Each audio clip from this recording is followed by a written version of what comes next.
क्योंकि उस साल सबसे ज़्यादा ख़राब रिजल्ट था। हम उस साल का स्टूडेंट है और हमने देखा है अपने साथियों को जब वो रिज़ल्ट में पास नहीं कर पाए। पीरियड के छात्र हैं। हमें याद है कि जब हम पास करने के बाद अपने गुरुजी से मिलने के लिए रसगुल्ला लेकर गए थे तो बाकायदा वो रसगुल्ला गुरुजी ने खुद अपने हाथ से हमें खिलाया था कि यार पास स्टूडेंट नहीं मिल रहे थे। ये आपको याद है कतरास कॉलेज का वो लाइन, जब हम 9-9:30 बजे के आसपास लाइन लगे थे और 11:45 बजे के आसपास पहला पास आउट रिजल्ट आया था, तब हमें क्लर्क ने रोक कर कहा यार 1 घंटा से हम लोग भी रिजल्ट बांट रहे हैं, अभी तक सारा फेल बच्चों को बांटे थे, तुम पास रिजल्ट पहला बांट रहे 1 घंटा के बाद, कुछ तो देखे जाओ। 20 रुपया दिए थे।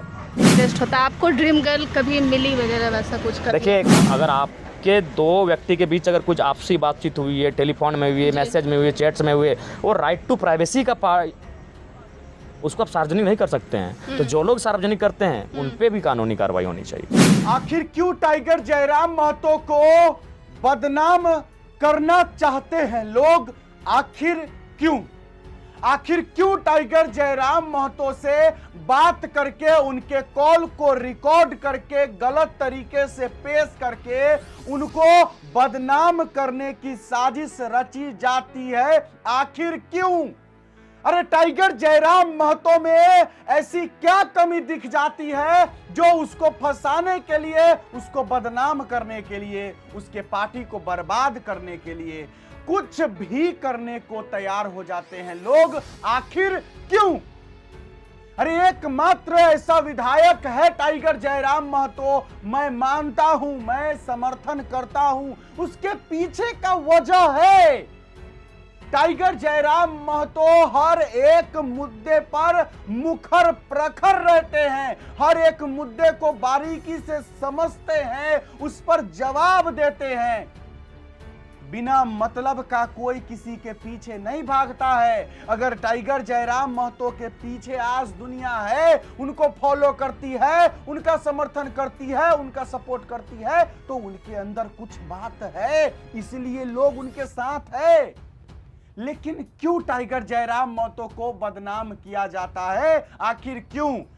टाइगर जयराम महतो जी बोले ना शुरुआत में, अभी हम आपको वीडियो क्लिप दिखाने जा रहे हैं, उसमें टाइगर जयराम महतो जी बोले कि call recording right to privacy में आता है। आर्टिकल 21 हमारे संविधान के धारा 21 में लिखा हुआ है, हमारा कानून है राइट टू प्राइवेसी। प्राइवेसी जो है, अगर किसी का आप कॉल रिकॉर्डिंग का वायरल कर रहे हैं, आप किसी से बात कर रहे हैं और उसका कॉल रिकॉर्डिंग वायरल कर रहे हैं, यह कानूनन अपराध है और यह बिल्कुल है। आप बिना अनुमति के किसी का कॉल रिकॉर्ड नहीं कर सकते हैं, उसका कॉल रिकॉर्डिंग वायरल नहीं कर सकते हैं। हम नाम नहीं ले रहे हैं, 2 दिन पहले का मामला है ना, टाइगर जयराम महतो जी कितना प्यार से और कितने अच्छे से बात कर रहे थे, उनका कॉल रिकॉर्डिंग वायरल कर दिया गया। क्या यह कानूनी अपराध नहीं है? दोस्तों, अभी हम आपको एक वीडियो क्लिप दिखाना चाहते हैं, एक बहुत बड़ी बात दिखाना चाहते हैं, आपके होश उड़ जाएंगे। पहले देखिए, उसके बाद जब हम बताएंगे तो समझिएगा अभी जरूर। देखिए। और मैं उस साल का आईसी का स्टूडेंट हूँ जिस साल झारखंड में, पूरे झारखंड में सबसे बुरा रिजल्ट हुआ था। मैं 2011 बैच का इंटर साइंस का स्टूडेंट हूँ जिस साल 28% रिजल्ट था, जिस साल साइंस का रिजल्ट 28, कॉमर्स का 42 और आर्ट्स का 47। यानी समझिए आज के बच्चे 90% से ज़्यादा स्कोर कर रहे हैं। और उस समय हमारा क्या था कि आर्ट्स में जो रिजल्ट था वो 50 से कम था, यानी 50 से ज़्यादा बच्चे फेल और 50 से कम बच्चे पास हुआ करते थे। उस दौर में हमने इंटर ऑफ साइंस की परीक्षा को लिखा है और पास किया है।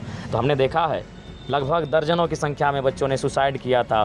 तब उस समय पता सुनील कुमार बरनवाल जी शायद हमारे उपायुक्त थे धनबाद के, उन्होंने एक स्टेटमेंट दिया था कि झारखंड शिक्षा के मामले में 40 साल पीछे चला गया है, 40 साल पीछे चला गया, क्योंकि उस साल सबसे ज़्यादा ख़राब रिजल्ट था। हम उस साल का स्टूडेंट है और हमने देखा है अपने साथियों को जब वो रिज़ल्ट में पास नहीं कर पाए थे, बहुत करीब से हमने देखा उस परिस्थिति को।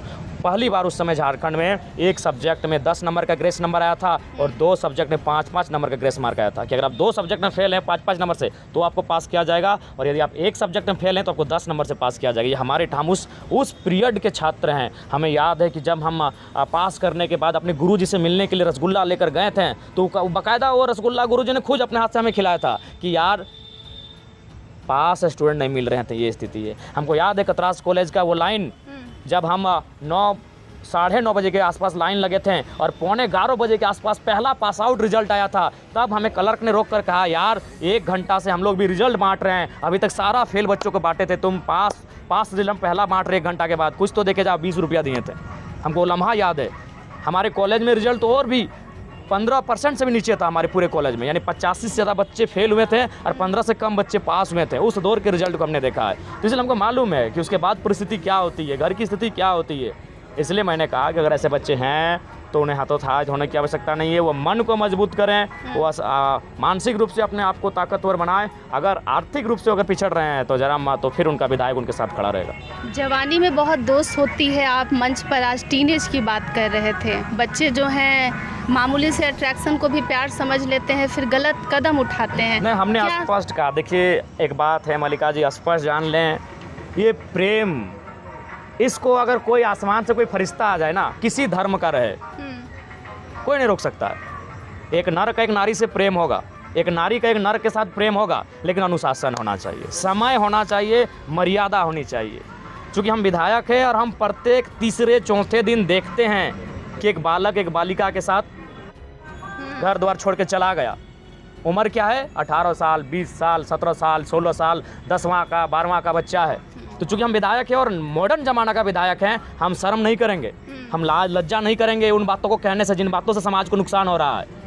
हमने वही तो कहते हैं ना, जिसने किया शर्म उसकी फूटी करम।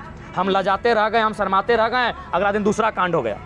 अगर यही हम लज्जा शर्म त्याग करके उन चीज़ों पे बहस करते, उन चीज़ों पे बात करते, समझाते, तो दूसरा मैटर नहीं आता, पहला में ही थम जाता। तो इसलिए मैंने बच्चों को स्पष्ट कह दिया कि आप नकारात्मक वे में अगर कोई संदेश आपके पास आ रहा है, गुड मॉर्निंग, हाय, हेलो, तुम ऐसे दिखते हो, मुझे तुम भाने लगे हो, सावधान हो जाना, चीज़ों को समझो। मैंने यहाँ बिल्कुल ये समय आपके ड्रीम को फुलफिल करने का है। वो ड्रीम गर्ल तो है, आएगी ही, ड्रीम बॉय तो आएगा ही मल्लिका जी, आपका भी ड्रीम बॉय आएगा ही।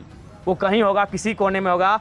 जिस रब ने, जिस खुदा ने, जिस ईश्वर ने, जिस अल्लाह ने, जिस वाहे गुरु ने, जिस बूढ़ा बाबा ने, जिस मरांग मुरु ने आपके माता पिता का सृजन किया है, उसी ने आपके सपनों के राजकुमार और राजकुमारी का भी सृजन कर दिया है। समय का इंतजार करिए। मतलब पक्का कंफर्म है, मुझे भी वो कंफर्म है। तो इसीलिए मैंने वही कहा कि अभी आपका समय है, आपकी जो ऊर्जा है उसे सकारात्मक दिशा में ले जाने की, आपकी जो ऊर्जा है उसे काबिलियत की ओर ले जाने की, आपकी जो ऊर्जा है उसे प्रतिभा में, प्रतिभा के सांचे में ढालने की आवश्यकता है, ना कि नकारात्मक दिशा में जाने की। आपकी लाइफ में लोगों को बहुत इंटरेस्ट होता है, आपको ड्रीम गर्ल कभी मिली वगैरह वैसा कुछ? देखिए एक बात क्लियर आप जान लीजिए मल्लिका जी, हम लोग उस समाज में जीते हैं जहाँ इन चीज़ों पर अपना विचार तो रख सकते हैं, लेकिन उन चीज़ों को अगर आपके साथ घटित भी हुआ है तो सार्वजनिक प्लेटफॉर्म पर कहने से परहेज करते हैं, क्योंकि बहुत से लोग हमें सुनते हैं। अगर हम उन चीज़ों को जस्टिफाई करने लगे, हम दिल्ली में नहीं रहते, अगर चेन्नई में नहीं रहते हैं, अगर हम दिल्ली के किसी विधानसभा से विधायक होते तो कह देते आपको, हम महाराष्ट्र से, बम्बई से, चेन्नई से होते तो हम शायद इस विषय पर वो कह देते। लेकिन हम लोग अभी फ़िलहाल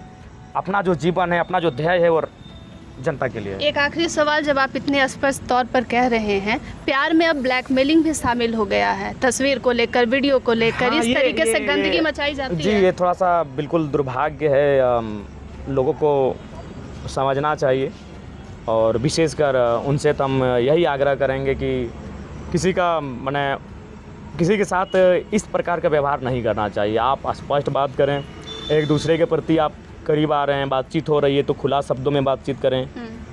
किसी भी प्रकार का माने आप दोनों के बीच ऐसा सिचुएशन ना हो कि इन फ्यूचर उसमें नुकसान होगा। और एक चीज़ तो हम वकालत करेंगे, चाहे कोई रहे, किसी का मामला रहे, आर्टिकल 21 कहता है राइट टू प्राइवेसी। तो हमको समझ में नहीं आई राइट टू प्राइवेसी क्या है भाई। राइट टू प्राइवेसी ये भी है कि हम अगर आपके दो व्यक्ति के बीच अगर कुछ आपसी बातचीत हुई है, टेलीफोन में हुई है, मैसेज में हुई है, चैट्स में हुई है, वो राइट टू प्राइवेसी का उसको आप सार्वजनिक नहीं कर सकते हैं। तो जो लोग सार्वजनिक करते हैं उन पे भी कानूनी कार्रवाई होनी चाहिए, नहीं तो फिर राइट टू प्राइवेसी को हटा दीजिए। आखिर राइट टू प्राइवेसी क्या है, निजता का अधिकार क्या है, हमको समझ में नहीं। समझाइए भाई, निजता का अधिकार यही है कि हमने मल्लिका जी आपको टेलीफोन में कुछ कहा तो मल्लिका जी वो आपके और हमारे बीच की बात है। उससे अगर आप सार्वजनिक प्लेटफॉर्म में लेके आते हैं तो आप अपराधी हैं, अगर हम आप लेके आते हैं तो हम अपराधी हैं। मैंने जो कहा शुरू में ही कहा, आखिर क्यों टाइगर जयराम महतो को बदनाम करने की साजिश क्यों, मैं बताता हूं। क्योंकि टाइगर जयराम महतो बहुत आगे जाने वाले हैं, ये मैं भविष्यवाणी कर रहा हूं। टाइगर जयराम महतो विधायक तक नहीं रहने वाले हैं। टाइगर जयराम महतो को जो पद मिलने जा रहा है, आज नहीं, आने वाले 10-20 सालों में वो पूरा झारखंड नहीं, पूरा दुनिया देखने वाला है। क्योंकि टाइगर जयराम महतो के अंदर हुनर है, उनके पास ज्ञान है। उन्होंने जो बात कही, जो प्यार, अक्सर विधायक को इस मुद्दे पर कभी नहीं आप देखे होंगे कि कोई विधायक प्यार मोहब्बत इसकी इबादत पर बात करता हो और इतना सही बात करता हो। लेकिन टाइगर जयराम महतो जी ने जो बात करा, प्यार मोहब्बत को लेकर के जो कहा, समाज के विकास के लिए यह भी जरूरी है। आजकल यूथ, नया जनरेशन, जो 10वीं कक्षा के बच्चे लोग हो, उन लोगों को अगर किसी से अटैचमेंट हो जाए, प्यार समझ लेते हैं और वो लोग अपने घर छोड़ देते हैं और घर छोड़कर भाग जाते हैं, अपने माँ बाप का इज्जत खराब कर लेते हैं। उनको लगता है कि वो प्यार था, जबकि वो प्यार नहीं रहता है। टाइगर जयराम महतो जी जो बोले यही तो बात है, उनमें खास यही तो खास है। उनको हर मुद्दे की जानकारी है। उन्होंने जो कहा कि वो उस बैच के विद्यार्थी रहे हैं जिस बैच में, जिस समय में 100 में से 85 बच्चे फेल होते थे, 15% यानी 15 लोग सिर्फ पास हुआ करते थे। उस समय के tiger Jairam Mahato pass out विद्यार्थी है, तो इसका मतलब है कि उनके अंदर हुनर था तब ना पास आउट है। लेकिन ऐसे ऐसे लोगों को लोग गिराने का प्रयास करते हैं। मुझे लोग जो है धमकियां देते हैं, मुझे मैसेज करते हैं, कमेंट करते हैं, उल्टा सीधा ईमेल पे भेजते हैं कि बिट्टू सिंह तुम बहुत बोलते हो, तुम बहुत ये हो वो हो, तुमको हम ये कर देंगे वो कर देंगे। अरे क्या सही बोलना, सच बोलना, समाज के लिए अच्छा सोचना अपराध है? और अगर हाँ है तो ठीक है, आप अपराधी मानिए हमको, लेकिन समाज के लिए तो बोलेंगे ना हम, गरीबों के लिए बोला जाएगा ना जी। या जो अगर गरीब को लूट रहे तो लूटने दे दिया जाए। क्यों टाइगर जयराम महतो को फंसाया जाता है? हर तरीके से कोशिश किया जाता है कि इसको बदनाम करे, बर्बाद करे। आखिर क्यों? कमेंट बॉक्स में जरूर लिखिएगा। चलिए मिलते हैं नए वीडियो के साथ अब कल। मेरा नाम बिट्टू सिंह है, आप इस वीडियो को मिस्टर बिट्टू सिंह पर देख रहे होंगे। जोहार, जय हिंद।